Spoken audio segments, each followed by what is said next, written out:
It freed me up to really focus on prospecting, working with the warm leads and servicing my buyers and sellers. He processes an extraordinary amount of work at very high proficiencies. If they start the day every single day with a meeting, then it's accountability to both of them, but it's also setting up the day to win. They were talking about a staff member and what could possibly be wrong, and I'm like, just ask them what support do they need. Hitchhiking one day and out to a place where I was riding horses and a fella stopped and gave me a ride and needed a polo groom that weekend. It's pretty much most agents' problem is that we don't like prospecting, and it's prospecting that gets us business. So how did you grow? Like to be in real estate, you've got to be comfortable on the phones. You've got to be able to pick it up and ring. Like how did that come about? Without further ado, I hope you enjoy this week's episode.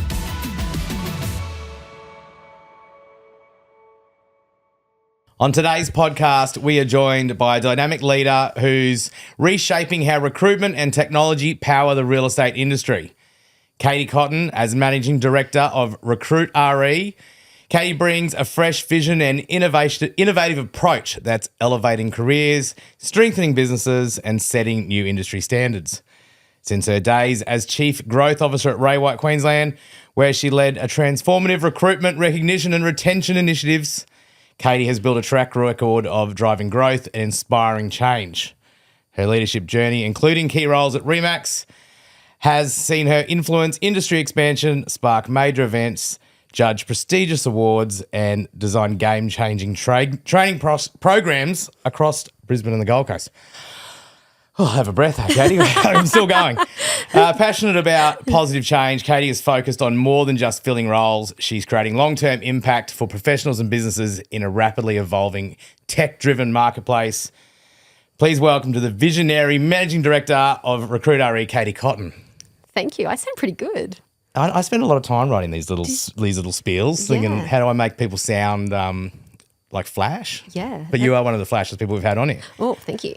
Also a horse lover. Well, define horse lover. Horse mother. Horse mother. Of children who are horse lovers. Right. So you don't actually like them at all. I don't even know how to ride one. Oh. But yet I find myself at horse competitions every weekend. Oh, there you Adam. go. I thought you must have been the starter of it. Some icebreaker questions to get to know you, Katie. If you could recruit anyone in history into real estate, who would it be? If I could recruit anyone in history, Adam, stop. What is that? Anyone in history? Anyone in the world ever. Like, are we going to pull Napoleon out and bring him into real estate? If you thought he might be good at real estate. I actually don't think he'd be good in real estate. What about John Dutton? What about from Yellowstone? Oh yeah, he's good. So he could be a real estate agent? He could be a real estate agent. I think who could we pull back in? Maybe they're still around. Like maybe there's someone that like the Crocodile Dundee man. Like imagine him. Robert Irwin. He has really significantly grown his social media following from his recent journey. He's got a six-pack now. Yeah. That's what I'm working on as well. Would you rather fight 100 duck-sized horses or one horse-sized duck? I think I'm a bit bitey, so I could probably take on the larger group and not the one large 100 one. Yeah, duck-sized horses. Yeah, I think I'd nail that. You definitely got it right. No one wants to see a horse-sized duck or a horse-sized bird of any description. No, that would be intense. What's the weirdest thing you've ever Googled?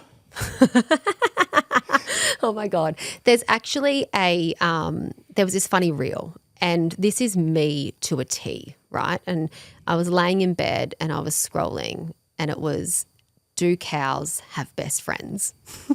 So I was like, do they, right?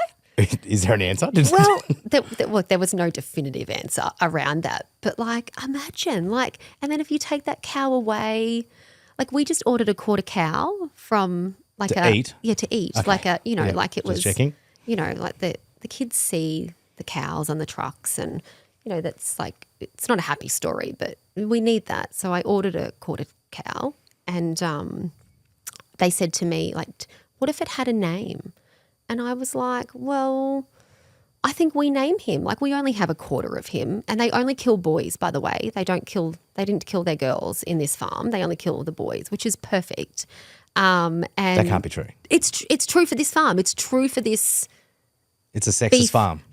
They only kill boys. They only kill boys, right? Because they need the girls because they need to Okay. keep Oh, yes, I breeding, understand now. right? Yep. So Okay. it's important to, keep moving forward with things.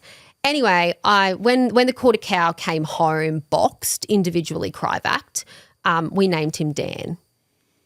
Oh, bit of Dan tonight. So it's Dan in our freezer. What's the worst bit of real estate advice you've ever been given? The worst bit of real estate advice that I've ever been given is it's probably a line that everyone has to earn their stripes. And I actually think that's the worst advice to ever give anybody, because it's 2025 and we have the ability and the tools and the resources now to make things easier than ever. So why do you have to earn your stripes? I think being respectful and being kind and having a nice personality is worth it. Bad advice is saying to someone you have to earn your stripes before you're going to be successful in real estate. That's a good answer. See, sometimes they're good. Sometimes they're good. This or that, hire for personality or hire for skills? Hire for personality always. Can I tell you why, or is it short? Go for it. If we talk about real estate specifically, this is the best recruitment advice I could give to people. Real estate is not hard. Now, that is no disrespect to people in real estate, but I believe that we can teach skill. We cannot teach the energy that comes around that. I agree. Overdressed and fabulous or underdressed and comfy? I'm extravagant. So I do believe that dress to impress. Yep. I don't, obviously. That we just had a big W story, which we could talk about, and I'm not afraid to share that. But that doesn't mean it needs to be expensive. Like, I don't believe that it needs to be over the top, but I do believe that when you dress, that you do make a lasting impression from people, regardless. And every area and location is different in terms of what that looks like. But I do believe dress to impress. Are real estate agents born or trained? Real estate agents would be trained, but to have the ability to be an amazing salesperson or real estate professional, you are born with that energy and you are born with that. You're going to disagree with me there when you were No, saying, I would not disagree. Okay, I agree. But I do believe, trained, but they are born with that type of personality. You are born to love that. Yeah. Recruit a rock star or recruit and train a rock star agent or poach one from the competitor. I love high-performing agents. They are wonderful, but they are on their own journey. I think a challenge, but also rewarding, is to help someone get to where they want to be in their career. The high-performing ones, they're there. And I think there's a sense of joy in being able to help someone get there. So recruit and Train a rock star. Train a rock star. Make them amazing. All right, let's get to know Katie and your business. So tell us your story so far. So I touched on it. How did you find yourself in real estate, and what's that journey been so far? Do you know, Adam, everyone always has that conversation around falling into real estate, which sometimes I go, that is the most ridiculous thing that you could ever say. But I genuinely did. I worked for McDonald's early on. I sold Tupperware. I worked for Michael Hill. I worked for Child Safety. I worked for Queensland Police, and I fell into the role of real estate. I've been in real estate for 10 years, and I actually started as a BDM, and I started with a finance company that had a tech product. So it's kind of interesting that it's led me back to the tech space now. But that was how I first got into real estate. I think we have our moments where we question our choice. Real estate certainly wasn't my first preference in terms of the career that I wanted. No. But I would never consider anything different now that I've been in it for 10 years. And the transition from real estate, tech into real estate back to tech, has that been easy? Apple and I fight at the moment. But I think dealing with people is always the base of what we do in real estate. So it doesn't matter what role I've been in, there's always been the people along the way and the service element along the way. So that has stayed the same. Yeah, nice. So Recruit RE. Recruit RE. give us the 60-second elevator pitch. What is it, and how is it going to change real estate recruitment?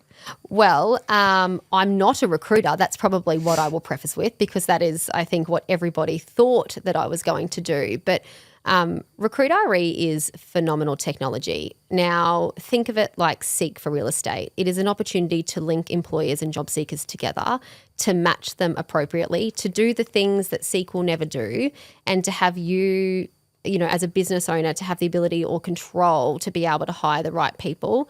There will always be a place for recruiters. I've got some wonderful friends who are recruiters. I know some wonderful recruiters, but I think we needed something that was specific to real estate. But basically, in summary, it's designed to help business owners. It's designed for them to be able to create a profile, to talk about their business, why people would want to join them. For job seekers, there's a sense of confidentiality around that as well, but some super clever technology. There's face recognition. There's smart match. I feel like it's dating for real estate when we're matching people. We can kind of set the prerequisites of what we're looking for in a role and match people outside of them even, applying for it. It's got the opportunity to be able to hold all of your documents in terms of a career passport. So, CPD has been mandated in Queensland, which is a super topical conversation at the moment. Yep. And, basically where OFT stands is you do 2 classes per year, whether it be type 1 or type 2. And you hold on to them, and if we ask you for them, you need to provide them. So Recruit.re solves that problem, and that's free. That is certainly a free aspect for everybody to use, which is really quite appealing. Nice. Yes. We like to be able to give something away to people. And they can store that, they can see it. I'm sure we've had stories. I don't know, do you even have your real estate certificate? Have you done that qualification? I didn't renew it. Oh, so good. I didn't want to have another fallback. You saved yourself $1,500. Okay. Woo. I'm an auctioneer, as a fun fact. And would you like to know how many auctions I've called? Is it 0? 1. 1, okay. For me to get the qualification. All right. But my point is, I have had registration and real estate licenses be misplaced. Yeah. And it is a cost. And if you do have to present that to somebody, this does solve that problem. But being able to keep track of your CPD when it needs to happen, how many sessions have you done in that time? Understanding a little bit about it. So every agent can sign up, get a profile, store my Correct. stuff in there, and then I just have a profile in Recruit.re. Correct. It's an app. So everything's stored there. Great. It's amazing. That's a cool feature. It is a cool feature. All right. Now, VAs again, just back to me, because I like talking about me. VAs. So you've got a couple of VAs at the moment in the new business, and you've got a great admin VA. Yes. Doing all things admin. But what is interesting is, now venturing into the tech world, you've got a small family of app developers and programmers. Yes. I do as well, and I don't know how to talk their language, so it's sort of so hard for me to sort of be that person who can communicate and do that. How are you finding that world? So I think let's kind of go back to those days that I worked for Easy Bond Pay. And, early on, yes, I was a BDM, but then I became the national manager for that business and formed a whole heap of integrations. So I never thought that I would fall into a place where I understood a lot of the things that they were talking about. But I do. And don't get me wrong, Adam, like in my mind, when we are doing an API integration, basically, in summary, and I'm sure these guys are very experienced, we take it and we plug it in and then we turn it on, right? And it works. Right. However, my beautiful, amazing developers that I have working for me do tell me that it is hours and hours of work for that to actually happen. Yep. But you kind of underestimate the skill set behind these developers and the work that goes in. And, to give a plug, not that that's what I'm here for, but I'm a huge advocate. When you first met me, I was a huge advocate for VAs. And, just like AI, I listened to a wonderful lady speak at the Connect conference, and she said, AI is not coming to take your job, but someone using it may. And VAs are not coming to take people's jobs. You know, VAs are coming to be able to allow you to do the job that you need to do, which is more people facing. It's allowing you to be able to go and do meetings. You know, I have this wonderful team working for me at the moment, which allows me to go and have the conversations that I need to be having, not managing the things that are out of my control. So I think I value that. Yeah. You know, in terms of language barriers, there is none. Don't get me wrong. Sometimes I think I'm making some really funny jokes, and they don't laugh. Emma just looks at me sometimes. That's and my frustration as well when my jokes are hilarious. And I actually genuinely think I'm quite funny. But they do. Me too. But they do look at me and it's like, what are you talking about? But to have a team that, you know, you have an equal relationship, you share the same ambitions because they want this to work. I actually believe that entire team think they work for Recruit RE. Yeah. And when I talk to people, they work for Recruit RE. Yeah. They're passionate about your success. Yeah, and they want to be part of it. And even today, telling them I was doing a podcast, they said, "Can you please let us know?" And Izza said, "I'm editing it." Like, so we'll have it. Yeah. So, you know, that's nice. And it's good to have the options of different people that you can use inside of your business for the best reasons, because, you know, there's no point in me having roles at the moment that aren't going to get the jobs done that need to be like, I don't need two of me. One is suffice. Yes. Most would argue. But having Christine in admin, you know, she solves a whole heap of problems for me. She is busy working my CRM system and making sure that is all functioning, whilst the other, you know, three at the moment are working through fixing my mess. I did manage, you know, to lock everybody out of the app for a period of time, everybody, including myself. So now we have a running joke that it's like, you know, you have don't global. touch it. Well, you have global access, right? So don't lock me out. Yeah, right. Because we're all in strife if that happens. Yeah. Nice. Well, it's been absolutely wonderful getting to know your business, Katie, and getting to know you. Where can people find you? On recruitre.com.au? Yep, recruitre.com.au. Sign up there. Yes. So, you know, we're not fully launched at the moment, Adam. So there's certainly lots of things that come in when you have tech, as you know. Yeah.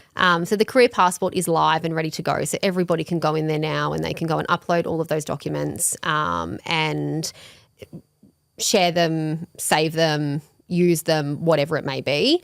The job seeker and employer side of things, we're still a few weeks away. I'm very, very excited to be able to launch that. I've actually got a number of businesses that are really keen to get going. But like I say to everybody, I can't make it perfect to start with, but I will do my best to make sure that everything is running smoothly before I come to the people that I know and I trust and trust me, you know, to get them on board with something. Awesome. Well, thanks for joining us today. It's been an absolute pleasure. Sorry for the technical problems. Totally fine. Thanks for having me. Thanks for being a great client.